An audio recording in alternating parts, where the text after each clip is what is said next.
महाराजा सूरजमल विश्वविद्यालय भरतपुर के बीए प्रथम वर्ष संस्कृत के पाठ्यक्रम में निर्धारित हितोपदेश का जो मित्र लाभ प्रकरण है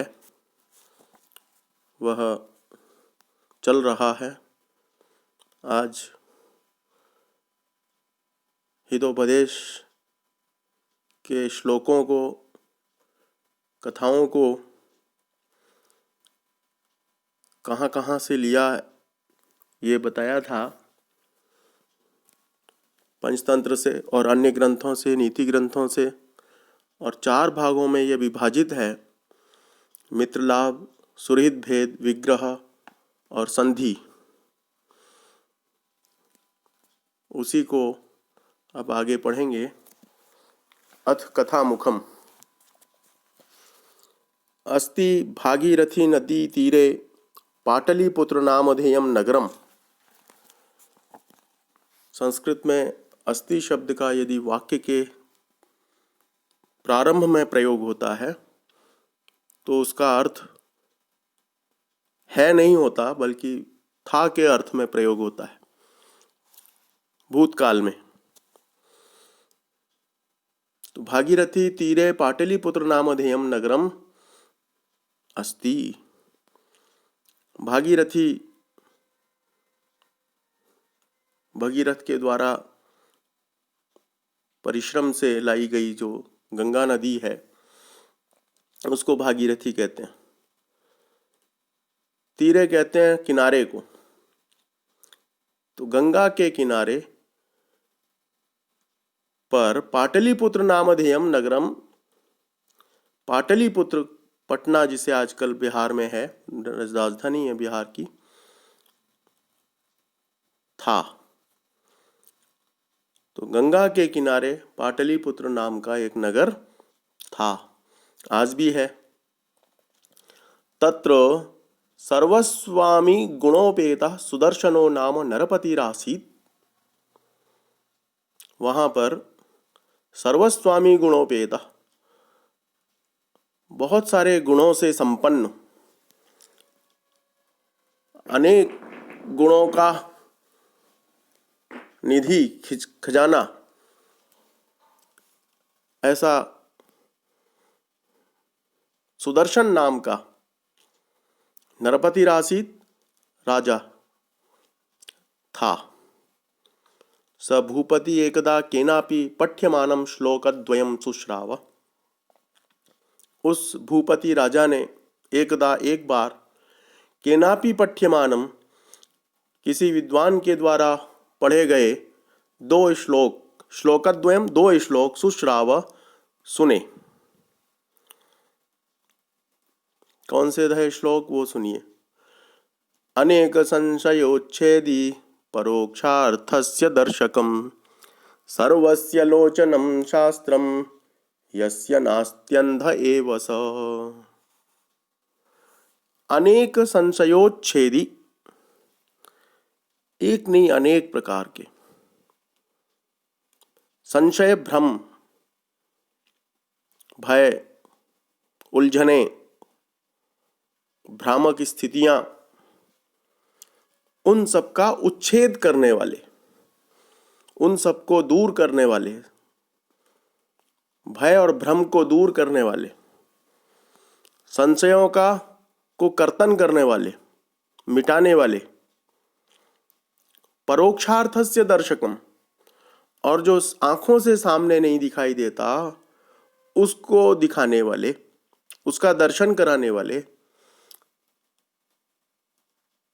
अर्थात बुद्धि से देखने योग्य जो स्थितियां हैं, कार्य हैं, कर्म हैं, जो आंखों से नहीं दिखाई देता उसको दर्शन कराने वाले।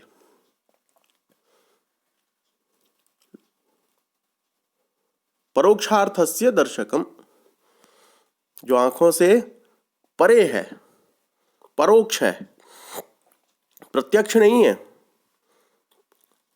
ऐसे ठीक ठीक चीजों को दिखाने वाले, भूत भविष्य और सूक्ष्म पदार्थों का भी दर्शन कराने वाला, अर्थात प्रत्यक्ष के समान यथार्थ ज्ञान देने वाला क्या है? शास्त्रम, शास्त्र है। सर्वस्य लोचनम भवति, वो शास्त्र जो है सभी की आंख होता है। उस शास्त्र से व्यक्ति दूर दूर का जो जहां दिखाई नहीं देता सूक्ष्म पदार्थों को भी देख लेता है। नीति शास्त्र है, ज्ञान विज्ञान है, वह सब सबकी आंख है। और जिसके पास वो शास्त्र रूपी आंख नहीं है, यस्य नास्त्यंध एव सः, जिसके पास वो शास्त्र रूपी आंख नहीं है, जो सारे संशयों को काटने वाला है, दूर करने वाला है, जो संदेहों को नष्ट करने वाला है और अप्रत्यक्ष विषयों को सामने रखने वाला है, दिखाने वाला है, ऐसा शास्त्र रूपी लोचन जिसके पास नहीं है, शास्त्र रूपी आंख जिसके पास नहीं है, वास्तव में वह अंधा ही है। यस्य नास्ति अंध एव सः, जिसके पास वह नहीं है वह अंधा ही है।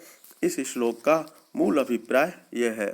राजा ने ये श्लोक एक तो सुना तो उसे चिंता हुई, समझ में आ गया।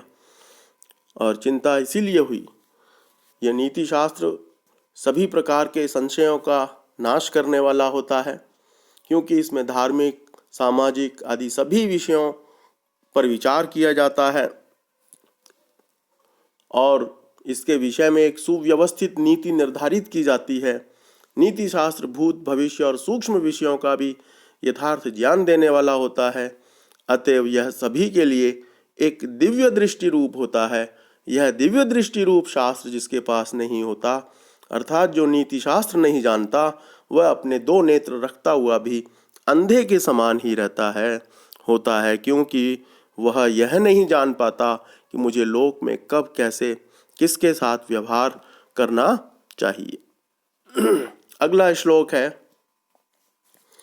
यौवनम धन संपत्ति प्रभुत्वम अविवेकिता एकैकमप्यनर्थाय किमु यत्रो चतुष्टयम्।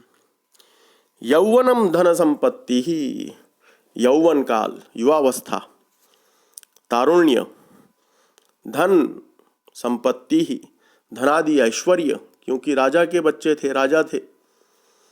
प्रभुत्वम और प्रभुता, रौब, सत्ता, आधिपत्य, अतिमानुष शक्ति, अविवेकिता और विवेक शून्यता, अज्ञानता, उचित और अनुचित का बोध न हो पाने की स्थिति, ज्ञान शून्यता, ये चारों, यौवनम धन संपत्ति ही, प्रभुत्वम, अविवेकिता, एकैकमप्यनर्थाय, इसमें से एक भी मनुष्य के पास है तो वह अनर्थ करने के लिए, विध्वंस करने के लिए, नष्ट करने के लिए, नीति और अनर्थ के विरुद्ध कर्म करने के लिए, अनर्थ कर्म करने के लिए, ये सब अपने आप में पर्याप्त है।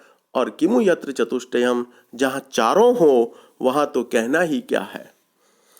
युवावस्था, ऐश्वर्य आदि संपत्ति और अहंकार, प्रभुता और विवेक शून्यता, ज्ञानता, इन चारों में से प्रत्येक अपने आप में अनर्थ करने के लिए, नष्ट करने के लिए, विध्वंस करने के लिए पर्याप्त होता है। जहाँ ये चारों ही हों वहाँ तो कहना ही क्या, अर्थात न जाने क्या क्या अनर्थ होना निश्चित है।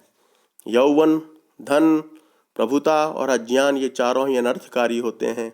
इन चारों में से यदि एक भी मनुष्य के पास होता है तो वह बड़ा अनर्थकारी हो जाता है।